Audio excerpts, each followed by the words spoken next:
दरअसल ये movie Ant-Man movie series का थर्ड पार्ट है, जिसे समझाने के लिए हमें इसके पिछले दो पार्ट्स को थोड़ा समझना होगा। इसलिए उन दोनों पार्ट्स की जानकारी शॉर्ट में समझाने के बाद हम इसके थर्ड पार्ट को डीप में समझेंगे। तो एंटमैन सीरीज की कहानी तब शुरू होती है जब हैंक नाम के साइंटिस्ट ने एक ऐसा सूट बनाया जिसे अगर कोई पहन ले तो वो इंसान अपने सूट में पिम पार्टिकल्स लगाकर एक चींटी से भी ज्यादा छोटा और हाथी से भी ज्यादा बड़ा बन सकता है। दरअसल पिम पार्टिकल्स ऐसे पार्टिकल्स होते हैं जो किसी भी चीज को छोटा या बड़ा कर सकते हैं, लेकिन उनका ये इन्वेंशन उनके ही एक साथी डैरेन ने चुरा लिया और फिर उस जैसा ही एक डुप्लीकेट सूट बनाकर उसे ब्लैक मार्केट में बेचने की योजना बनाने लगा। लेकिन इस बात की भनक जब हैंक को लगी तो उसने डैरेन को रोकने के लिए स्कॉट नाम के एक शातिर चोर को चुना ताकि वो सूट को पहनकर डैरेन को उसके गलत इरादों में कामयाब होने से रोक सके, जिसमें वो सफल भी हो जाता है। लेकिन इस लड़ाई के दौरान स्कॉट खुद को इतना छोटा कर लेता है कि वो क्वांटम रेल में पहुंच जाता है, जो एक बहुत ही रहस्यमय दुनिया है जहाँ का समय असली दुनिया से बिल्कुल अलग ही चलता है। लेकिन फिर भी स्कॉट जैसे तैसे उस दुनिया से निकलकर असली दुनिया में वापस आ जाता है। तब इससे हैंक को ये उम्मीद मिलती है कि अगर स्कॉट वापस आ सकता है तो उसकी पत्नी जेनेट जो 30 साल पहले क्वांटम रेल में फंस गई थी वो भी असल दुनिया में वापस आ सकती है, जिसे वापस लाने के लिए हैंक के साथ उसकी बेटी होप भी शामिल हो जाती है। जहां स्कॉट और होप एक दूसरे को पसंद भी करते। तब काफी कोशिशों के बाद आखिर में वो सभी मिलकर जेनेट को क्वांटम रेल्म से असल दुनिया में लाने में सफल हो जाते। और अब यहाँ से थर्ड पार्ट की शुरुआत होती है, जिसकी शुरुआत में हम उस समय का सीन देखते जिस समय जेनेट क्वांटम रेल्म में फंसी हुई थी। जिसके बाद हम प्रेजेंट समय को देखते हैं जहाँ स्कॉट शहर में मस्त घूम रहा होता है, क्योंकि सारे लोग अब उसे अपना हीरो मानने लगे थे।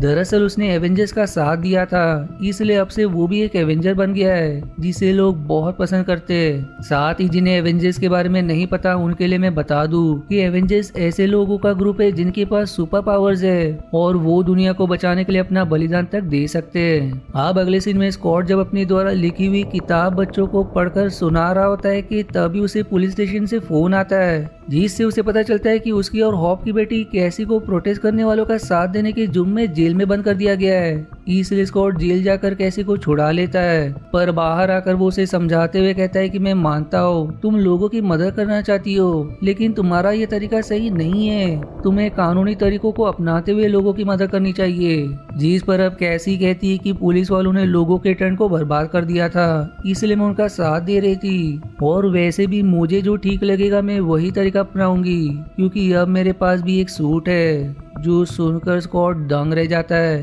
कि आखिर कैसी को सूट किसने बना कर दिया, क्योंकि स्कॉट नहीं चाहता कि उसकी बेटी भी इन सब झमेलों में पड़े, बल्कि वो चाहता है कि उसकी बेटी इन सब चीजों से दूर एक साधारण इंसान की तरह अपना जीवन गुजारे। लेकिन कैसी चाहती है कि वो अपने पिता की तरह एक अच्छा और लोगों की मदद करने वाला एक इंसान बने। अब घर आने के बाद हैंक स्कॉट को अपनी चींटियों से मिलवाता है, जिस पर वो रिसर्च कर रहा है, क्योंकि वो चींटियां सामान्य चींटियों से कहीं ज्यादा दिमाग वाली है। तब कैसी भी सभी को अपने द्वारा बनाई हुई एक मशीन दिखाती है, जिसकी मदद से क्वांटम रेल्म में जाए बगैर वहाँ की जानकारी प्राप्त की जा सकती है, जो जानकर सभी दंग रह जाते हैं कि कैसी ने तो कमाल ही कर दिया। तब वो उस मशीन को चालू करती है जो पहले एक सिग्नल क्वांटम रेल्म में भेजेगा, लेकिन सिग्नल का नाम सुनते ही जेनेट तुरंत उस मशीन को बंद करके सभी से कहती कि मैंने तुम लोगों को क्वांटम रेल की सच्चाई नहीं बताई कि आखिर वहाँ मेरे साथ क्या हुआ था। पर वो आगे कुछ कह पाती क्वांटम रेल से उस मशीन में एक पोर्टल बन जाता है जो उन सभी को घसीटते हुए क्वांटम रेल में ले जाता है, जिनके साथ हैंक की चींटियां भी शामिल होती है। आप क्वांटम रेल में आने के बाद स्कॉट और कैसी बाकियों से अलग हो जाते हैं, तो वहीं हैंक जेनेट और हॉप भाग्य से साथ होते हैं, जो उन दोनों को ढूंढने निकल पड़ते हैं। साथ ये रेल इतना बड़ा है कि अगर कोई गुम हो जाए तो उसे ढूंढना बहुत मुश्किल है। तब स्कॉट और कैसी के पास क्वांटम रेल में रहने वाले कुछ लोग आकर उन्हें चारों तरफ से घेर लेते, जिनमें से कुछ इंसानों जैसे दिखाई दे रहे थे तो कुछ अजीब मशीन जैसे, जो सभी स्कॉट और कैसी को बंदी बनाकर अपने कबीले में ले जाते। दूसरी तरफ जेनेट और बाकी जब आगे बढ़ रहे होते कि तभी उनके पास अजीब क्रीचर आ जाते जो जेनेट को देखकर तुरंत पहचान जाते, क्योंकि उसने क्वांटम रेल में 30 साल गुजारे थे।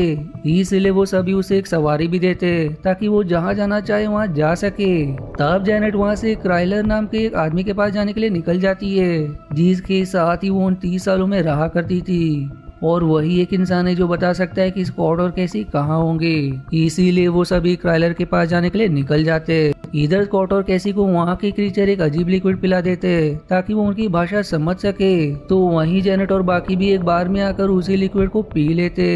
तब वहाँ क्राइलर आता है जिसे देखकर जेनेट खुश हो जाती है, लेकिन क्राइलर उसे कहता है कि क्वांटम रैम पहले जैसा नहीं रहा, यहाँ कैंग का राज चलता है और मैं भी उसी के साथ हूँ, जिसे मालूम पड़ गया कि तुम यहाँ आए हो, इसलिए उसने मुझे भेजा है ताकि तुम्हें पकड़कर उसके पास ले जा सकूं। जो सुनकर अब जेनेट और बाकी उससे लड़ना शुरू कर देते।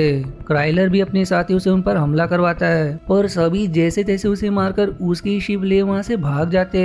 दूसरी तरफ स्कॉट और कैसी के पास उन क्रीचर्स के लीडर जेंटोरा आकर उनसे कहती कि क्वांटम रेल में कैंग ने अपना कब्जा करके सारे क्रीचर्स को मार दिया और जो भी बचे उन्हें छिप छिप कर रहना पड़ता है। पर तभी कैंग के साथी वहाँ आकर सभी पर हमला कर देते, पर जेंटोरा और बाकी क्रीचर्स भी बहादुरी से उनका मुकाबला करते, जिसमें काफी क्रीचर्स मारे जाते, जो देखकर स्कॉट और कैसी भी उनसे लड़ना शुरू कर देते।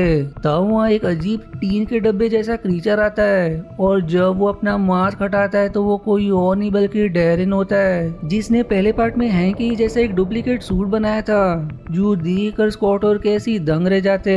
तब डैरेन उनसे कहता है कि मैं भी इस क्वांटम रेल में फंस गया था, लेकिन उस समय कैंग ने मेरी मदद की और मुझे इतना शक्तिशाली बना दिया कि अब मैं किसी से भी लड़ सकता हूँ। जो इतना कहकर वो उन्हें बंदी बना लेता है। दूसरी तरफ अब जेनेट से कैंग के बारे में सवाल करती है कि आखिर वो कौन है और हमारे पीछे क्यों पड़ा है, जिस पर वो कहती है कि कैंग से मेरी मुलाकात क्वांटम रेल में हुई है, जिसने मुझसे कहा था कि वो एक स्पेस ट्रैवलर है और गलती से क्वांटम रेल में फंस गया है। साथ ही उसने मुझे ये भी बताया कि अगर उन्हें यहाँ से बाहर निकलना है तो उसकी स्पेसशिप ही उसे यहाँ से बाहर निकालने में मदद कर सकती है, लेकिन उसकी एनर्जी कोर की शक्ति खत्म हो गई थी, जिसे फिर से चार्ज करना पड़ेगा।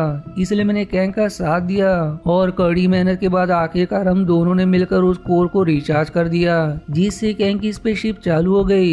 लेकिन उसकी स्पेसशिप उसके दिमाग से जुड़ी थी, इसलिए उसे छूते ही मैंने कैंग का पूरा दिमाग पढ़ लिया, जिससे मुझे पता चला कि कैंग एक ऐसा इंसान है जिसने कई सारे यूनिवर्स को बर्बाद करके लाखों लोगों की जान ले ली और वो आगे भी कई और यूनिवर्स को बर्बाद करने की योजना बना रहा है। इसलिए उसे क्वांटम रेल में बंदी बनाकर रखा गया है, लेकिन मैंने उसके कोर को चार्ज करके उसे आजाद कर दिया, जिससे वो क्वांटम रेल से बाहर जा सकता था। और ये जानकर मैंने तुरंत उसके शिप से कोर निकाल लिया और फिर पिम पार्टिकल्स के जरिए उसे इतना बड़ा कर दिया कि वो कभी भी उस कोर का प्रयोग नहीं कर पाएगा। लेकिन इससे कैंग एकदम गुस्सा हो गया और फिर एक अच्छे दोस्त से खतरनाक दुश्मन बन गया, जिससे मुझे छुप कर वहाँ रहना पड़ रहा था। पर भाग्य से तुम लोगों ने मुझे बचाकर असली दुनिया में ले आए, लेकिन तब भी वो शांत नहीं हुआ, क्योंकि जिस क्वांटम रेल को वो अपना जेल समझता था उसे अब अपने हथियार और ताकत के बल पर अपना साम्राज्य बना लिया और अब वो पिम पार्टिकल्स प्राप्त करना चाहता है ताकि वो कोर को फिर से छोटा कर सके।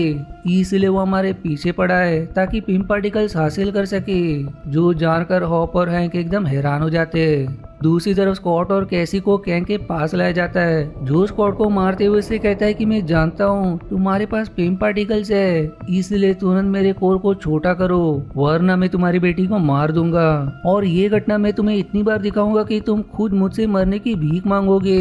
जो इतना कहकर वो कैसी को भी तकलीफ पहुँचाने लगता है, इसलिए मजबूरन स्कॉट उसका साथ देने के लिए मान जाता है। अब कैंग स्कॉट को उस कोर के पास लेकर आता है जो बहुत ही बड़ा था, पर जैसे ही स्कॉट उसके सेंटर में आता है वहाँ उसके जैसा एक और स्क्वाड आ जाता है और अब देखते ही देखते उनके बीच इतने स्क्वाड बन जाते हैं कि उनके बीच उलझकर उसे समझ ही नहीं आता कि आखिर उसके साथ क्या हो रहा है। लेकिन तभी भाग्य से उसका सिग्नल जेनेट और बाकियों को मिल जाता है, इसलिए हॉप तुरंत उसे बचाने कोर के अंदर चली जाती है, जिसे देखकर स्क्वाड खुश हो जाता है और फिर वो दोनों मिलकर कई सारे पिम पार्टिकल्स उस कोर पर फेंकते, जिससे कोर छोटा हो जाता है और वो दोनों उससे बाहर आ जाते हैं। अब जेनेट तुरंत स्कॉट के पास आकर उससे कहती कि चाहे कुछ भी हो जाए ये कोर कैंग के हाथ में नहीं लगना चाहिए, लेकिन तभी वहाँ कैंग आ जाता है जो जबरदस्ती स्कॉट से कोर छीन कर उन पर हमला कर देता है और फिर जेनेट को बंदी बनाकर अपने साथ ले जाता है। तो वहीं डैरिन हैंक से लड़ने आ जाता है जो उस पर हमला करके उसके शिप को बर्बाद कर देता है, लेकिन भाग्य से हैंक बच जाता है। वहीं हैंक जेनेट को बताता है कि मुझे यहाँ बंदी बनाकर रखने वाले कोई और नहीं बल्कि मेरे ही वेरिएंट्स थे,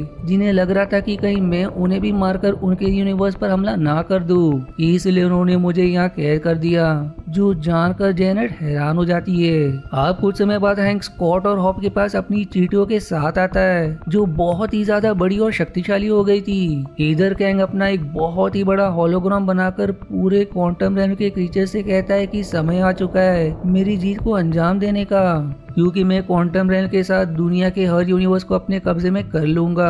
लेकिन तब कैसी खुद को कैंग के चंगुल से छुड़ाकर जेंटोरा के साथ कैंग के होलोग्राम को बदलकर अपना होलोग्राम बना देती है और फिर सारे क्रीचर से कहती है कि ये समय कैंग की जीत का नहीं बल्कि हमारी जीत का है।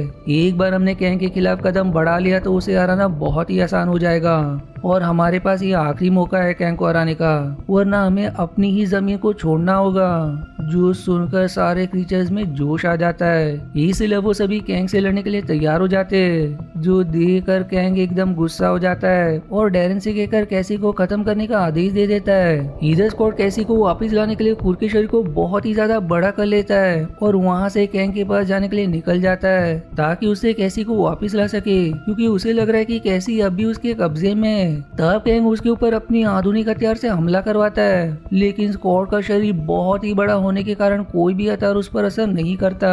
साथ ही वहाँ सारे क्रीचर्स भी आ जाते जो सभी मिलकर कैंग के साथ ही उसे लड़ना शुरू कर देते।